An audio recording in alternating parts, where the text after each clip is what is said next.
ഇപ്പൊ ഉത്തരാഖണ്ഡിലും യുപിയിലും ഒക്കെ നടന്നുകൊണ്ടിരിക്കുന്നത് മുസ്ലിമുകളുടെ കടകൾ അവിടെ പേര് കണ്ടാൽ അടപ്പിക്കും.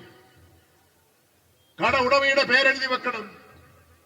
മഹാമേള കുംഭമേള നടക്കുകയാണ്. ആ പ്രദേശങ്ങളിൽ ഒന്നും ഒരു കടകളും പ്രവർത്തിക്കാൻ അനുവദിക്കുന്നില്ല എന്ന് മാത്രമല്ല, കടകൾക്ക് മുമ്പിൽ കട ഉടമയുടെ പേര് എഴുതി വെക്കണം. ആ കടമ ഉടമയുടെ പേര് മുസ്ലിം നാമധാരിയാണെങ്കിൽ ആ കട ബഹിഷ്കരിക്കപ്പെടും. ഇന്ത്യയിൽ നടന്നുകൊണ്ടിരിക്കുകയാണ്.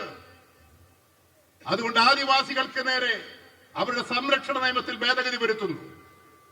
ന്യൂനപക്ഷങ്ങൾക്ക് നേരെ ആക്രമണം വർദ്ധിക്കുന്നു.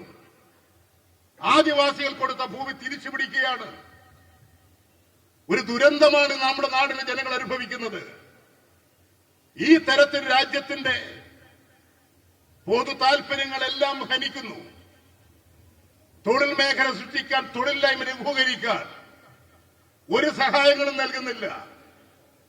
66 ലക്ഷം ആളുകൾക്ക് മാസം പ്രതി 1600 രൂപ ക്ഷേമ പെൻഷൻ കൊടുക്കുന്ന ഗവൺമെന്റാണ് കേരളത്തിലേത്.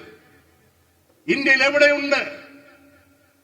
ഇന്ത്യയിൽ ഏത് സംസ്ഥാനത്തുണ്ട്?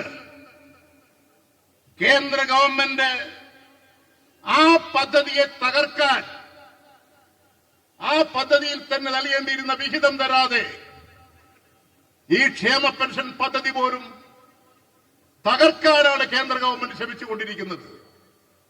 ഇത്തരമൊരു സാഹചര്യത്തിൽ കേരള ജനതയുടെ മുമ്പിലുള്ള പ്രശ്നം ശക്തമായിട്ടുള്ള പോരാട്ടം നടത്തുക എന്നുള്ളതാണ്.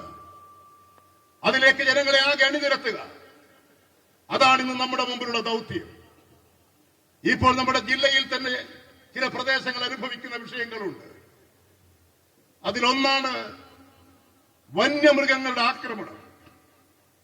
ഇന്നലെ ആറളത്ത് 2 ആദിവാസികളെ ആന ചവിട്ടിക്കൊന്നു. നിരവധി ആളുകളെ വന്യമൃഗങ്ങൾ ആക്രമിക്കുന്നു, കൊല ചെയ്യുന്നു. എന്ത് നടപടിയാ സംസ്ഥാന ഗവൺമെന്റ് സ്വീകരിക്കാൻ സാധിക്കുക? ഇന്നലെ സഖാവ് ജയരാജനും മറ്റ് സഖാക്കളുമൊക്കെ ഈ ദുഃഖകരമായ വാർത്തയറിഞ്ഞ് അവിടത്തേക്ക് പോയി. ബിജെപിക്കാരാളെ കൊണ്ടുവന്ന് ഇവരെ കയ്യേറ്റം ചെയ്യാനും ആർഎസ്എസുകാർ ആ പ്രദേശങ്ങളിലേക്ക് പോകാനുള്ള സ്വാതന്ത്ര്യത്തെ തടസ്സപ്പെടുത്താനുമാണ് മുന്നോട്ട് വന്നത്. ഇന്ത്യയിൽ കോൺഗ്രസ് പാസാക്കിയതാണ് വന നിയമം. വനസംരക്ഷണ നിയമം മാത്രമല്ല, വനസംരക്ഷണ പരിസ്ഥിതി സംരക്ഷണ നിയമമാണ് 80-ലും 84-ലും കേന്ദ്ര ഗവൺമെന്റ് പാസാക്കിയത്, കോൺഗ്രസ് ഗവൺമെന്റ്. ആ നിയമം ഭേദഗതി വരുത്താൻ ഒരു സംസ്ഥാന ഗവൺമെന്റിനും അധികാരമില്ല. ഈ വന നിയമത്തെ അടിസ്ഥാനപ്പെടുത്തിയിട്ട് ഒരു സംസ്ഥാന ഗവൺമെന്റിന് പ്രവർത്തിക്കാൻ കഴിയൂ. ആന ചവിട്ടിക്കൊന്നാൽ ആനയെ വെടിവെക്കാൻ പറ്റില്ല. വെടിവെച്ചാൽ വെടിവെച്ചവൻ കുറ്റക്കാരൻ ജയിലിൽ പോകേണ്ടി വരും. നിങ്ങൾക്ക് തന്നെ അറിയാം, നമ്മുടെ പയ്യന്നൂര്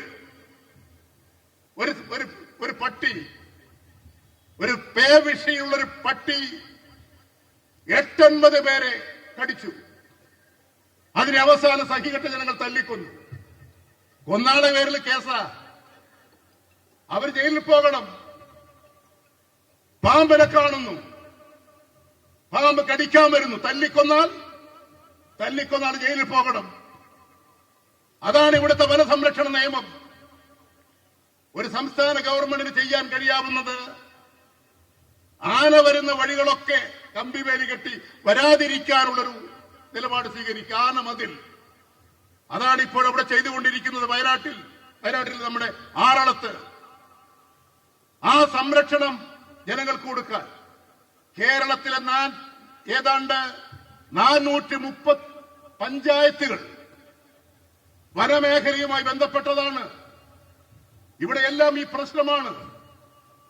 ആനയാണെങ്കിൽ ഈ ചൂടുകാലത്ത് ആനക്കൊരു ദിവസം 65 ലിറ്റർ മുതൽ 100 ലിറ്റർ വരെ വെള്ളം വേണം, ആഹാരം വേണം. മലമുകളിൽ ആഹാരം കിട്ടാതിരുന്നാൽ, വെള്ളം കിട്ടാതിരുന്നാൽ ആന അലർട്ടാകും. അപ്പോഴാ താഴോട്ട് ഇറങ്ങുന്നത്.